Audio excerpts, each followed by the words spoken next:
يا أهلا وسهلا بالحلوين، وحشتوني كتير. النهاردة هنخطط سوا للسنة الجديدة بأفكار سهلة وبسيطة. ما تنسوش تاخدوا لفة في القناة، متأكدة إنها تعجبكم. واللي ما يعرفنيش، أنا فاطمة ودي قناة أفكار. يلا بينا نبدأ.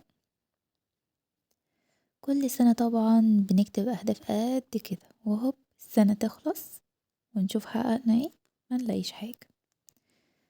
فجيبي معايا ورقة وقلم وشوفي حققتي ايه السنة اللي فاتت وايه اللي محققتهوش.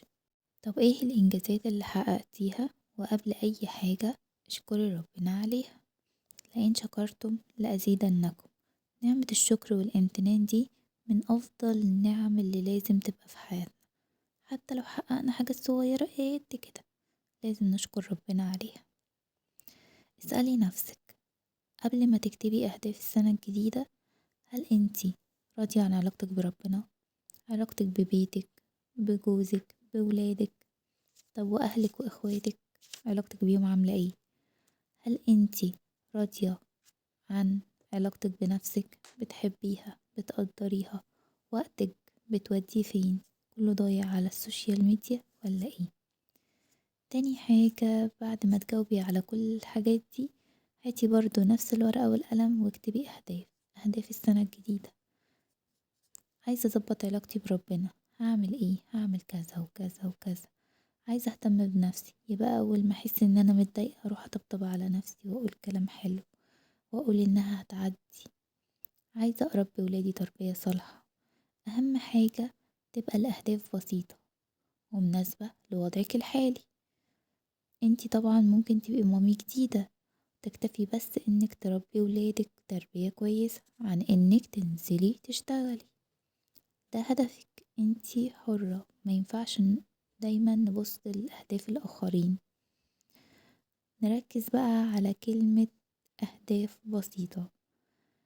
يعني بلاش كلمة هخس 20 كيلو في السنة، يبقى بيبان ان انا هقدر اعملها، بس مع الوقت هيبقى في كسل، تحديات.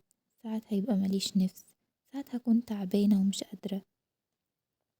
بدل 20 كيلو خليها 10 كيلو بس. بدل هقرأ 20 كتاب خليها هقرأ 10 دقايق بس. البساطة في كل حاجة كويسة. قليل دائم خير من كثير منقطع. هاخد كورسات، 5 كورسات أو 10 كورسات؟ لا، هنخليها هاخد كورس واحد بس وهتقنه. طيب احنا عندنا حاجة اسمها عجلة الحياة، فيها كذا جانب. أنا عن نفسي بهتم ب4 جوانب دول بس: جانب الصحة، جانب العائلة، جانب العمل، الجانب الديني. عجلة الحياة لازم تبقى متوازنة، دي اللي بتوازن دايما أمور حياتنا، وبيبقى فيها جوانب كتير جدا، زي المال والروح والعقل والجسد، والجانب الأسري والجانب النفسي والاجتماعي.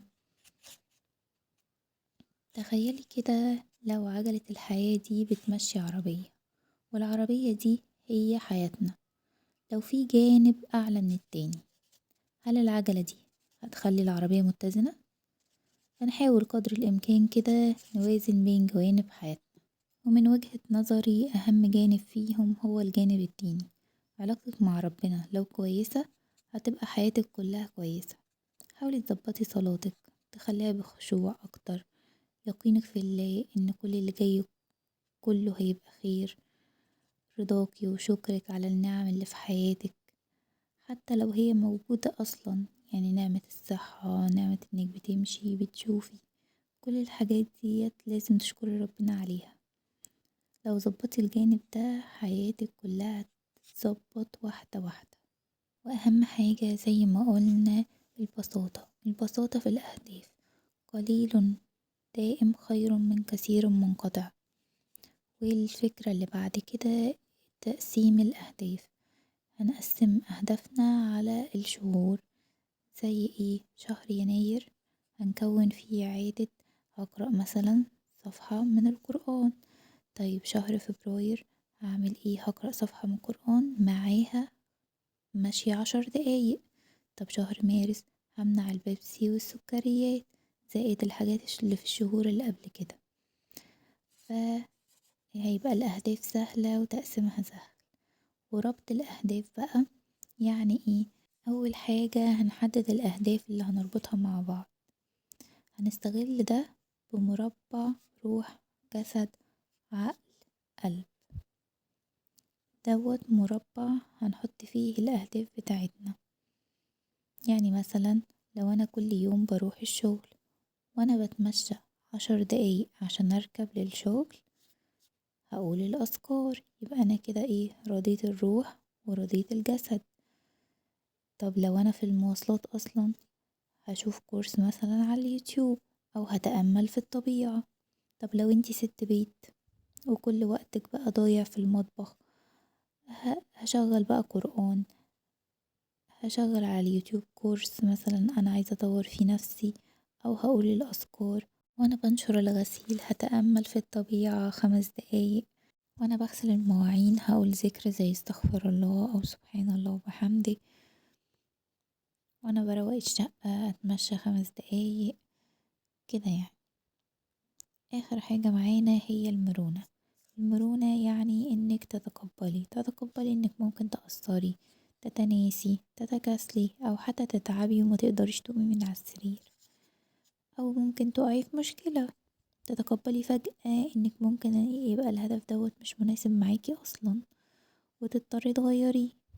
وما تنسيش بعد كل هدف تحققيه تكافئي نفسك وتقدريها عشان تقدري تكملي. وانا المكافأة اللي مستنياها منكم انكم تدعموني بلايك فضلا عشان عدد اكبر يستفاد.